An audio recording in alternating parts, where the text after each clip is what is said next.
Hello friends, welcome to our channel. दोस्तों, daily basis पे आपकी जो ल्यूसेंट जी की क्लास होती है, तो उसमें आज अपने जो है केमिस्ट्री के क्वेश्चंस अपन कवर करने वाले हैं। आपके जो केमिस्ट्री के क्वेश्चंस हैं उनको अपन देखेंगे, तो देखिएगा। और ये सारे क्वेश्चन जो हैं प्रीवियस ईयर एग्जाम में रिपीटेड है।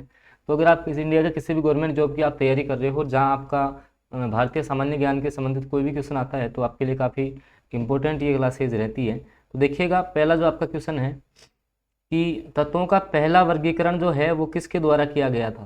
तत्वों का पहला जो वर्गीकरण है वो किसने किया था, तो जो है ये डोबेनियर के द्वारा किया गया था। तो ऑप्शन जो डी है वो इस क्वेश्चन का बिल्कुल राइट आंसर रहेगा।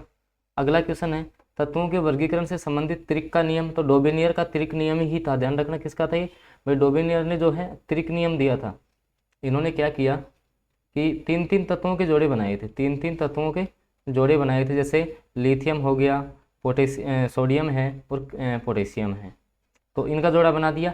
इन दोनों की जो द्रव्यमान संख्या का औसत है वो इसके बराबर प्राप्त हो रहा था। तो इस प्रकार से इन्होंने त्रिक नियम दिया था। अगला क्वेश्चन है कि तत्वों का वर्गीकरण से संबंधित जो आपका अष्टक नियम है वो किसके द्वारा प्रतिपादित किया गया था।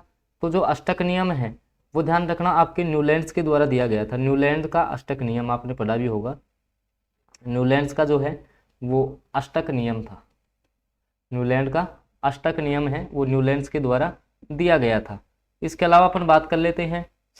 अगला जो आपका क्वेश्चन है कि यदि तत्वों को बढ़ते परमाणु भारों में लिखा गया और आठवां तत्व, देखो जो इसका राइट आंसर है वो न्यूलैंड का अष्टक नियम रहेगा। पहले समझ लो आप अष्टक नियम क्या है।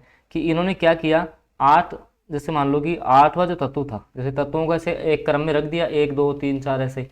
फिर जो पहला और जो आठवां तत्व था ना, आठवां तत्व था, उसके गुण लगभग समान प्राप्त हो रहे थे, ठीक है, जस्ट आठवें के। लेकिन ज़्यादा लंबा प्रभावी नहीं रहा। तो न्यूलैंड का जो अष्टक नियम है ये इससे संबंधित था। संगीत के सुरों से इसकी तुलना की गई थी, ये भी आपको पता होना चाहिए। अगला क्वेश्चन है, तत्वों के भौतिक व रासायनिक गुण इनके परमाणु भार के आवर्ती फलन होते हैं। भाई सबसे जो पहले आवर्त सारणी बनाई ना, वो परमाणु भार के आधार पर बनाई थी। तो अब जो है ये किसके द्वारा दी गई थी, तो ये थी आपकी मेंडलीव की आवर्त सारणी। किसकी आवर्त सारणी हो जाएगी, मेंडलीव की आवर्त सारणी थी, मतलब पुरानी वाली आवर्त सारणी की बात यहाँ पे की गई है।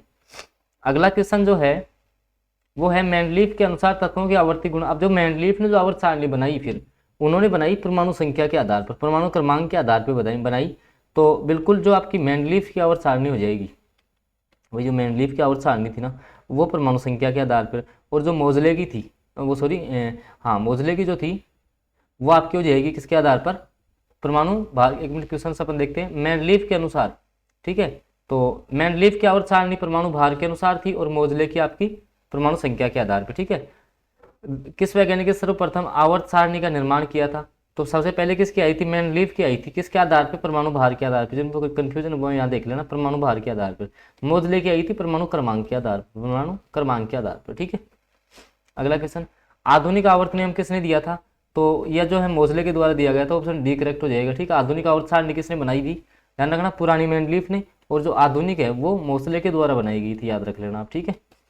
अगला क्वेश्चन है, मेंडलीव की आवर्त सारणी में तत्वों के वर्गीकरण का आधार क्या था, तो परमाणु भार के आधार पर, परमाणु द्रव्यमान से जो संख्या थी, परमाणु का द्रव्यमान है, उसके आधार पर मेंडलीव ने आवर्त सारणी बनाई थी। एक्चुअली आप इस बात को यहाँ से समझ लीजिएगा, बार बार आप कंफ्यूज हो रहे होगे। देखिएगा भाई, एक तो पहले आवर्त सारणी बनाई, ठीक है, पुरानी वाली समझ लो, एक नई बन गई जिसको आधुनिक बोलते हैं, ठीक है।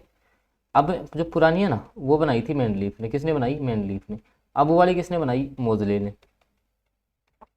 पहले वाली जो बनी थी वो बनी थी आपकी द्रव्यमान संख्या के आधार पर। किसके आधार पर, द्रव्यमान संख्या। ये बनी थी आपकी परमाणु क्रमांक के आधार पर, ठीक है। तो बिल्कुल ये आपको अंतर, आपके दोनों में अंतर आपको समझ में आ जाना चाहिए। अगला है, आधुनिक आवर्त सारणी में तत्वों का वर्गीकरण का आधार क्या है, तो परमाणु संख्या मैंने आपको बता दिया है। अगला क्वेश्चन है, आवर्त सारणी में स्तंभ जो है, स्तंभों को क्या कहते हैं, वर्ग कहते हैं, ठीक है। और क्षैतिज जो पंक्तियां होती हैं उनको आवर्त कहते हैं। समझ लो दोनों को एक साथ। देखो जैसे आवर्त सारणी आपकी ऐसे है ना, तो ऐसे जो है ना ये लाइन है, ठीक है, ये इनको तो अपन बोलते हैं आवर्त। क्या बोलते हैं, आवर्त। और जो ऐसे ऊर्ध्वाधर जो स्तंभ है इनको बोला जाता है वर्ग। क्या बोला जाता है, वर्ग। जैसे वर्ग 1 है, वर्ग 2 है, ऐसे वर्ग टोटल कितने थे, 18। आवर्त कितने थे, 7, ठीक है।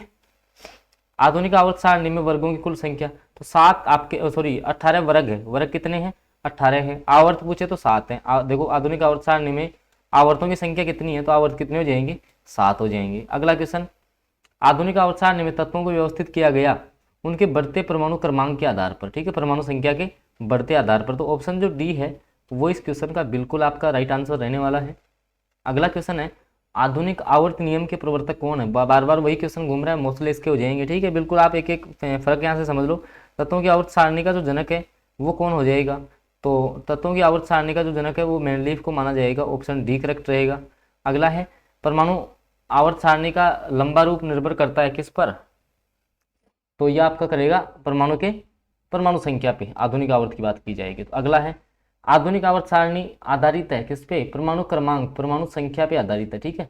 और लास्ट क्वेश्चन है, तत्वों के भौतिक और रासायनिक गुण उनकी परमाणु संख्या के आवर्ती फलन होते हैं। तो ये नियम था आधुनिक आवर्त सारणी का, ये दी थी मोस्ले के द्वारा, मतलब आधुनिक आवर्त का नियम, आधुनिक आवर्त का ये नियम था। दोस्तों ये आवर्त सारणी के कुछ क्वेश्चन जो अपन ने डिस्कस किए हैं। अगर वीडियो आपको अच्छा लगा हो तो इसको लाइक कर देना भाई, चैनल पे आप नए हो तो सब्सक्राइब कर लेंगे और साथ में बेल आइकन के चिन्ह को जरूर प्रेस कर लेंगे आप, ताकि आगामी जो वीडियो है उसके नोटिफिकेशन सबसे पहले आप तक पहुंचे।